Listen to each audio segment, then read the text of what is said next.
Economic concerns benefit the Republicans. In the Wisconsin Senate race, Democrat Lieutenant Governor Mandela Barnes leads incumbent Republican Senator Ron Johnson this way. Barnes has a likability advantage over Johnson among the broader electorate. 49% like the way Barnes handles himself personally, compared to 43% who say that about Johnson. Linda Kenyon, CBS News. It has been more than 21 months now since the January 6th insurrection, and now several defendants are on trial for seditious conspiracy. Here's CBS's Scott McFarlane. A crime unlike any in the nation's history has led to a criminal trial unlike any in history. Stuart Rhodes, military vet, Yale law grad, and former congressional staffer, is founder of the far-right Oath Keepers group. Along with 4 co-defendants, he's standing trial for seditious conspiracy, accused of plotting to attack and block the peaceful transfer of power in America, and facing decades in prison if convicted. Parts of Nicaragua could get up to a foot of rain today as Hurricane Julia dumps torrential rains across Central America. Julia made landfall as a Category 1 hurricane this morning. This is CBS. Liberty Mutual customizes your car and home insurance, so you only pay for what you need. Visit libertymutual.com to learn more.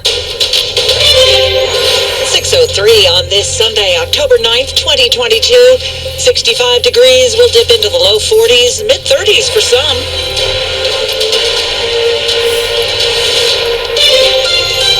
Good evening, I'm Sarah Jacobs with the top local stories we're following this hour. A weekend of events recognizing fallen firefighters wraps up today, with families and friends gathered to honor their sacrifice. The National Fallen Firefighters Foundation Memorial Service brought families from across the nation together. The names of 148 service members will be added to the memorial out in Emmitsburg. It is our mission to support the families of our nation's fallen firefighters. Troy Markle is the foundation's chair. Our family programs are at the very heart of our mission, and we stand ready to support you. Each family was presented with a flag in honor of their loved one, as names were read aloud. Tori Carlin. Know that many more people are joining with us as we remember and honor their sacrifice. Melissa Howell, WTOP News. Over a 35-year period, 5 black men were lynched without consequences in Anne Arundel County. The Maryland Lynching Truth and Reconciliation Commission is digging into why those murders went unprosecuted. According to experts and historians, local media, judges, police, and prosecutors played a part in the lynchings of Henry Davis, King Johnson, George Briscoe, John Sims, and Wright Smith. The 5 black men were killed between 1875 and 1911, and yesterday's testimony also pointed to those agencies as a reason why participants in the killings were never prosecuted. We recognize that this history is ugly. It's not pretty. It brings pain. It relives trauma.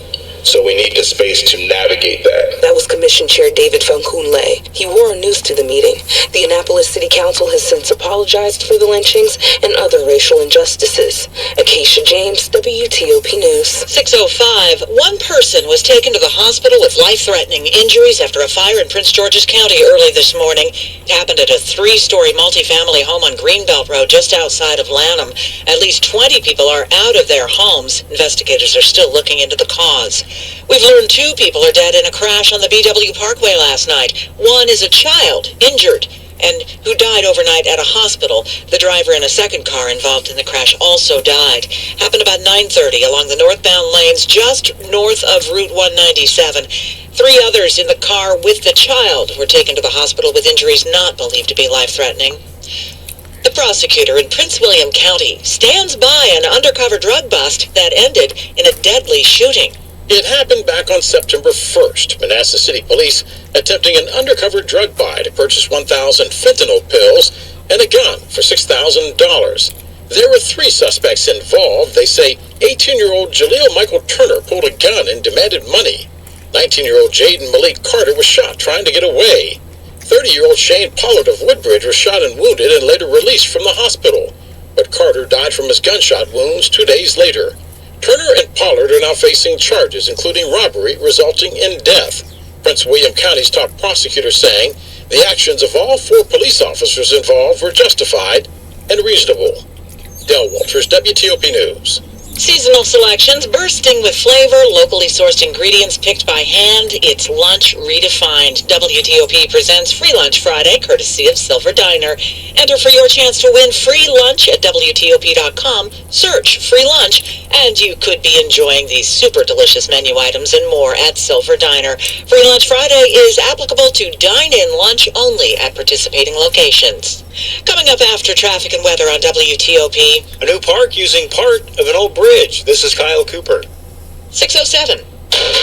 There's a reason Comcast Business powers more businesses than any other provider. Actually, there's a few. Comcast Business offers the fastest, reliable network, the peace of mind that comes with Security Edge, helping to protect all your connected devices, and the most reliable 5G mobile network. Want me to keep going? I can. Whether your small business is starting or growing, you need Comcast Business. Technology solutions that put you ahead.